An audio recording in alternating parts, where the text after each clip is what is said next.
Bonjour à tous.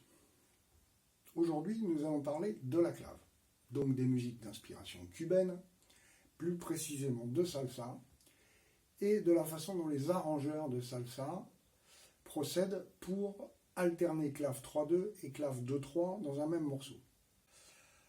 Alors pour illustrer ce procédé, qui permet de passer d'une clave 2-3 à une clave 3-2 ou le contraire, j'ai choisi un morceau d'Eddie Palmieri. Il l'a enregistré en 1974, c'est donc sorti sur un album vinyle. Il l'a réenregistré récemment, en 2017 je crois. Donc c'est cette version-là que je vous mets dans les commentaires, plus précisément dans la description, ce sera plus facile à trouver. Et pour une fois, les chorus du maestro sont pas trop déstabilisants. Il est presque plan-plan. Alors on va passer à la batterie, on va aller sur la batterie électronique, puisque les voisins étant confinés aussi, je ne vais pas trop leur infliger de la batterie acoustique, pour montrer comment ça se passe, cette transition. Nous y sommes. Alors, avant d'attaquer Muñeca, la composition d'Eddie Palmieri, on va regarder comment ça se passe au niveau de la percussion pour faire cette transition, qui va se faire avec une petite section de transition qui comporte un nombre de mesures impair. Ça, c'est très important. Donc, je vais jouer une cascara en 3-2, par exemple, pendant 4 mesures, laisser cette petite section de transition, on va faire 3 mesures ici, et passer sur une cascara en 2-3. Maestro, la clave. Parce que c'est le chat qui fait la clave, il veut pas faire le ménage, il veut pas faire la conta, donc il fait la clave. Merci.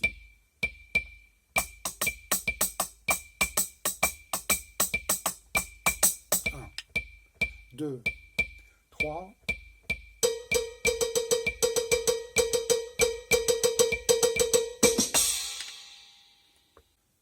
Cette petite section de transition, on ne va pas la laisser toute nue comme ça.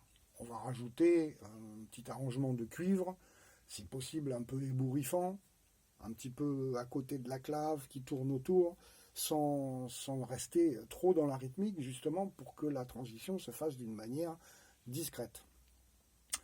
Donc, je vais jouer par exemple une transition de 5 mesures ce coup-ci. On va dire que ça, c'est une section de cuivre.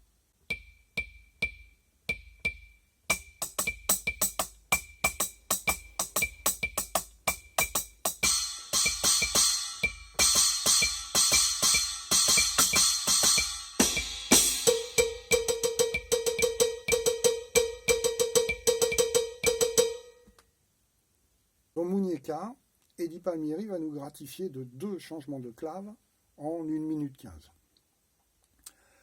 Le premier changement arrive tout de suite après l'introduction, qui fait 13 mesures, donc bien un nombre impair. Donc 4 mesures de rythmique, entrée des cuivres à la mesure 5, qui vont faire 9 mesures avant l'entrée du chant.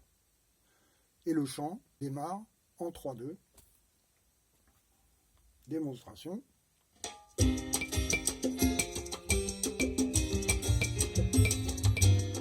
Les cuivres, reprise,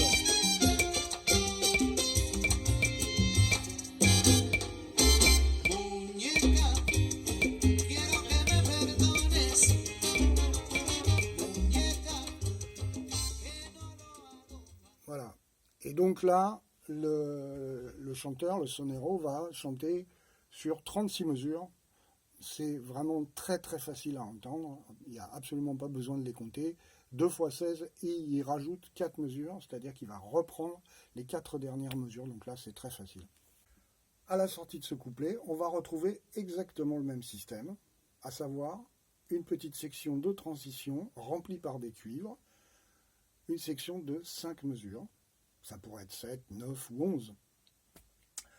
Et cette section va permettre à Eddie Palmieri de repartir en 2-3 pour les improvisations qui vont s'écouler jusqu'à la fin du morceau. C'est une espèce de coda. Il n'y a pratiquement plus rien d'écrit jusqu'à la fin.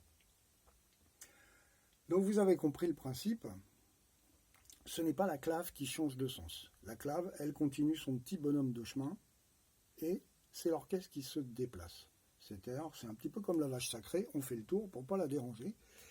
Et donc, si on était en mode chocolat vanille, cette mesure supplémentaire va nous permettre de redémarrer la nouvelle section sur vanille chocolat. Voilà, ça paraît très très simple et c'est pas si évident que ça.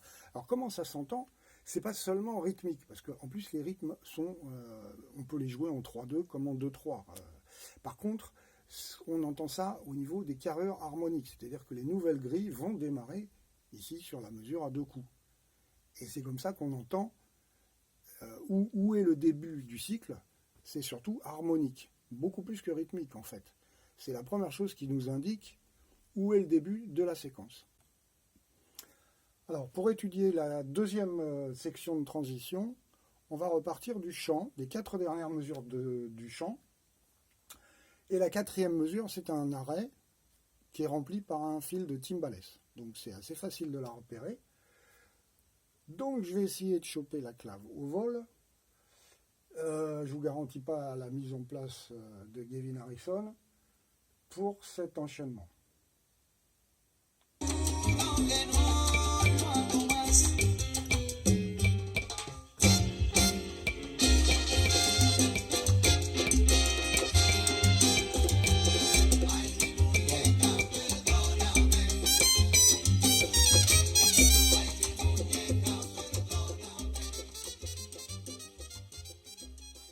J'espère que c'était clair, que vous pardonnerez la production un petit peu piteuse.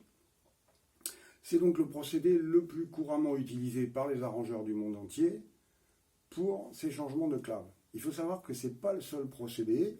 Il y a des arrangeurs qui se contentent d'écrire un montuno à 33 mesures pour ne pas interrompre la clave. Mais un nombre de mesures impair, si on laisse tourner une rythmique, ça s'entend, ça peut un petit peu heurter les oreilles exercées de musiciens. Les Cubains considèrent que cette règle absolue, sacro-sainte de « on n'interrompt pas la clave » est un peu ridicule.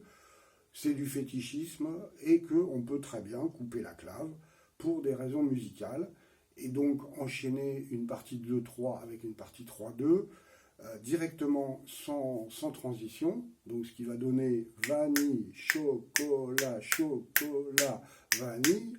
Donc on a bien zappé une mesure à 2 coups.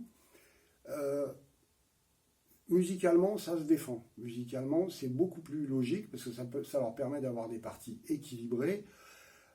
Et l'important, c'est pas d'avoir une attitude totalement confite en dévotion devant la clave.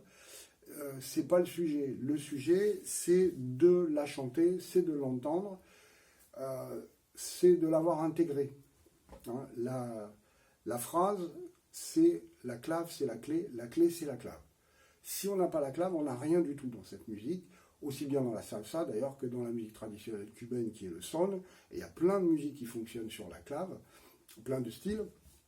Donc c'est pour ça qu'on la chante, qu'on la tape, dans toutes les méthodes c'est indiqué, c'est pour ça qu'on la joue au pied avec ce genre d'accessoires. Donc moi je joue préférentiellement la son clave avec un woodblock, c'est plus chaud, je préfère. Sur la batterie électronique, j'avais mis un son de clave parce que ça passe mieux dans le téléphone, mais sinon j'utilise un son de woodblock aussi. Je vous mets à la fin de la vidéo 2 plans fixes sur les 2 parties de transition que nous avons écoutées et étudiées. Alors bon, je ne maîtrise pas tout, donc pour le moment, il n'y a pas la petite flèche qui défile. Et puis quand on lit une partition, il n'y a pas une petite flèche qui défile dessus. Hein. J'ai rajouté la clave en dessous des rythmes joués par les cuivres pour que vous compreniez comment c'est conçu, comment c'est fabriqué. Parce que ça, c'est absolument essentiel. Et je vous rappelle, la règle, c'est la clave, c'est la clé c'est la clave.